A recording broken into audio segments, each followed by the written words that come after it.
Assalamualaikum warahmatullahi wabarakatuh. Halo teman-teman, kenalin aku Divani Ardianti Putri. Jadi di video kali ini aku bakal bahas periodisasi perkembangan sejarah peradaban Islam. Siapa saja sih tokoh yang berperan penting dalam perkembangan peradaban Islam, dan apa saja sih dampak positif, negatif dari masa keemasan dan masa kemunduran pada perkembangan sejarah periodisasi Islam pada bidang-bidang tertentu, bidang politik, bidang ekonomi, bidang pendidikan, dan bidang sosial budaya. Yuk simak lebih lanjut video aku ya sampai akhir.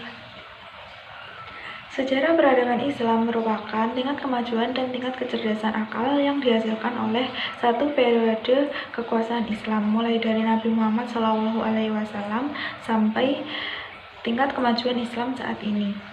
Jadi, yang pertama aku bakal bahas kepemimpinan pada masa Rasulullah SAW. Kepemimpinan yang istimewa. Kepemimpinan Rasulullah SAW selalu mengimplementasikan prinsip-prinsip kepemimpinan yang baik.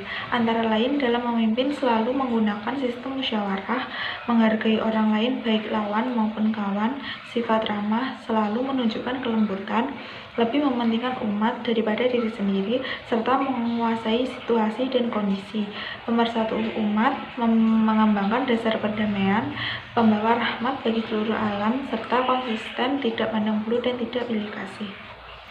Pada masa Rasulullah SAW mengalami masa keemasan dalam bidang ekonomi. Zakat dan urs adalah pendapatan yang paling utama bagi negara pada masa Rasulullah hidup. Zakat dan urs merupakan kewajiban agama dan termasuk salah satu pilar Islam. Pada masa kemunduran, kepemimpinan Rasulullah tidak mengalami masa kemunduran atau kegagalan. Yang kedua, kepemimpinan pada masa Khulafaur Rasyidin. Kepemimpinan Khulafaur Rasyidin terdapat 4 masa kepemimpinan, yaitu Abu Bakar As-Siddiq, Umar bin Khattab, Utsman bin Affan, dan Ali bin Abi Thalib. Adalah kepemimpinan yang ditandai oleh sifat dominatif, direktif, otoritatif, dan para pengikut harus patuh dan taat melaksanakan perintah pimpinan dan tertutup pertanyaan. Masa kepemimpinan Khulafaur Rasyidin mengalami puncak keemasan dalam bidang ekonomi. Yang pertama, mengelola barang tambang atau rikas yang terdiri dari emas, perak, perunggu, besi, dan baja, sehingga menjadi sumber pendapatan negara. Kedua, ia menghadiahkan tanah pertanian kepada masyarakat yang mampu mengelolanya. Jika gagal mengelola selama 3 tahun, ia akan kehilangan hak kepemilikan tanah. 3. Mengurangi beban pajak terhadap beberapa barang, pajak perdagangan nabati dan kurma syiar sebesar 50%. Hal ini untuk memperlancar pemasukan bahan di kota. 4. Dibangun pasar-pasar termasuk di daerah pedalaman seperti Ubullah, Yaman, Damaskus, Makkah, dan Bahrain. Pada bidang sosial budaya, 1. Pada fase kemajuan, Islam mengalami internasionalisasi. Pada masa Bani Umayyah, Islam mulai masuk ke Eropa melalui Spanyol. Pengaruh Islam meluas dari Afrika Utara sampai ke Spanyol di belahan barat, dan melalui Persia hingga ke India di belahan timur. Bidang politik, 1.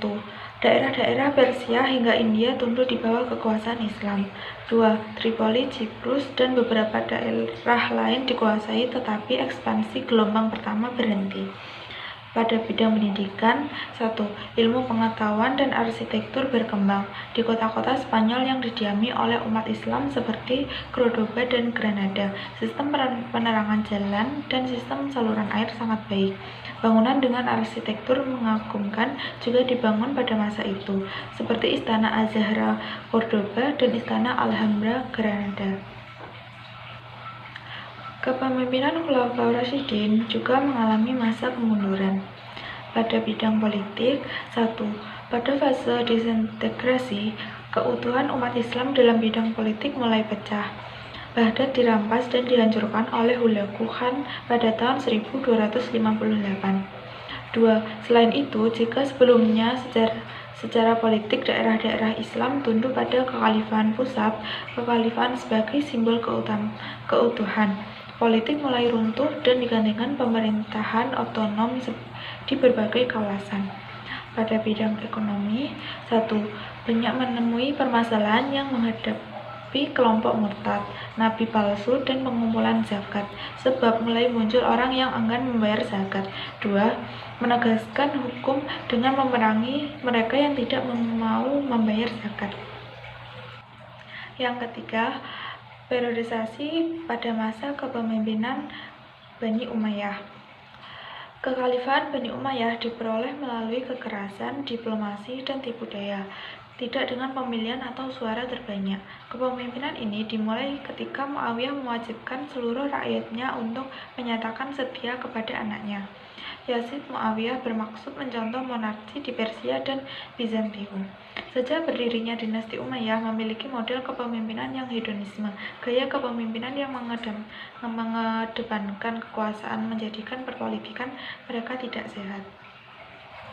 Pemerintahan Bani Umayyah mengalami masa keemasan pada bidang ekonomi. 1. Sumber pendapatan dan pengeluaran pemerintah semakin efisien. 2. Munculnya mata uang Arab. 3. Organisasi keuangan semakin meningkat. Pada bidang pendidikan, 1. Dalam bidang pendidikan, Bani Umayyah berhasil mendirikan banyak lembaga pendidikan dasar dan menengah, masjid dalam usahanya mengembangkan ilmu-ilmu agama Islam, sastra, dan filsafat. 2. Perkembangan ilmu pengetahuan yang pesat dan melahirkan ilmuwan-ilmuwan yang besar. Dalam bidang politik, 1.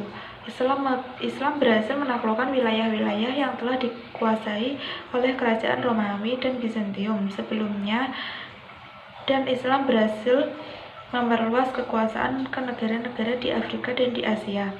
2. Keberhasilan Islam dalam bidang administrasi di pemerintahan dengan pembentukan departemen dewan yang membantu tugas-tugas pemerintahan. Bidang sosial budaya. 1. Munculnya mata uang yang bertuliskan La ilaha illallah. 2. Berkembangnya bahasa Arab di seluruh dunia.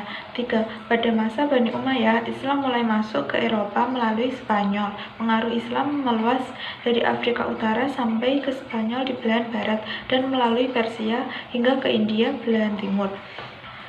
Pada pemerintahan Bani Umayyah juga mengalami masa kemunduran di bidang ekonomi. 1. Diterapkannya kebijakan moneter. 2. Kepribadian bermegah-megahan, foya-foya, serta bersenang-senang dengan wanita menjadikannya kehilangan pamor sebagai khalifah yang disegani. Terlebih lagi, kasus korupsi yang marak terjadi. Yang keempat, periodisasi pada masa kepemimpinan Bani Abbasiyah. Kepemimpinan pada masa Bani Abbasiyah menggunakan sistem monarki, yaitu setiap pemerintahan yang di dalamnya menerapkan kekuasaan yang akhir atau tertinggi pada personel atau seseorang, tanpa melihat pada sumber sifat-sifat dasar pemilihan dan batas waktu jabatannya. Mengalami masa keemasan pada bidang ekonomi. 1. Perekonomian berkembang baik dalam bidang pertanian maupun perdagangan. 2. Peningkatan hasil pertambangan seperti emas, perak, tembaga, dan besi. Pada bidang pendidikan, 1. Banyaknya buku-buku bahasa asing yang diterjemahkan ke dalam bahasa Arab dan lahirnya para kaum intelektual. 2. Bidang sastra, teologi, filsafat, dan ilmu pengetahuan berkembang pesat. Pada kepemimpinan Bani Abbasiyah juga mengalami masa kemunduran pada bidang ekonomi. 1. Penetapan sistem kapitalisme yang ribawi. Bahkan secara terstruktur, sistem riba ini dipaksakan kepada umat dan kemudian dibiasakan. 2. Perampokan kekayaan alam milik umat Islam oleh para penjajah. Pada bidang politik, 1. Adanya hukum yang mengadu domba masyarakat di Indonesia. Pada bidang pendidikan, 1. Sekularisme yang terang-terangan berlawanan dengan Pancasila sila pertama. Yang kelima, periodisasi pada masa 3 kerajaan besar. 1. Kerajaan Utsmani di Turki. 2. Kerajaan Mughal di India. 3. Kerajaan Syafawi di Persia. Yang pertama, Kerajaan Utsmani di Turki merupakan masa Utsmaniyah. Bisa dibilang seperti ini karena kekuasaan Utsmaniyah merupakan periode terpanjang dari lembaran sejarah peradaban Islam. Dalam waktu kurang lebih 6 abad, pemerintahan Utsmaniyah telah mengambil bagian penting sebagai satu-satunya yang menjaga dan melindungi kaum muslimin. Pada masa Kerajaan Utsmani mengalami masa keemasan dalam bidang ekonomi. 1. Penunjang pendapatan negara dan kekuatan militernya. 2. Semua sumber daya ekonomi terdapat di wilayah Utsmani, daratan, laut, dan pertanian. Pada bidang politik, 1. Keberhasilannya menjalin hubungan dengan Perancis, Raja Perancis. Hubungan ini kemudian diteruskan menjadi sebuah aliansi. Dalam bidang pendidikan, 1. Mendirikan banyak gedung-gedung madrasah, perpustakaan, masjid, dan berbagai sarana penunjang pendidikan. 2. Penggabungan antara masjid dan sekolah yang dibiayai oleh yayasan-yayasan tersebut. Anak-anak muslim yang ingin bersekolah bisa mendapatkan pendidikan secara gratis. Kerajaan Utsmani juga mengalami masa kemunduran pada bidang ekonomi. 1. Dikuasainya sebagai wilayah Eropa sampai dengan benteng Wina di Austria. 2. Kaum Ayan menguasai berbagai basis strategis di semua bidang politik dan ekonomi, serta kekuatan uang yang memaksa pemerintahan pusat Utsmani mengakui mereka sebagai perantara antara pemerintahan dan penduduk provinsi-provinsi. 3. Bertambahnya jumlah penduduk. Peningkatan daerah yang berhasil ditaklukkan Utsmani secara tidak langsung juga mempengaruhi struktur ekonomi dan kekuasaan Daulah Utsmani. Yang kedua, Kerajaan Mughal di India. Kerajaan yang telah mengalami suksesi kepemimpinan sebanyak 16 kali tersebut adalah suatu prestasi tersendiri dalam khasanah peradaban. Pada masa kepemimpinan Shah Jahan, beliau sangat mengagumi seni dan arsitektur. Terlihat ketika membangun kepemimpinannya dengan gaya campuran dari berbagai budaya, yaitu Turki, India, dan Persia. Kerajaan Mughal mengalami masa keemasan dalam bidang ekonomi. 1.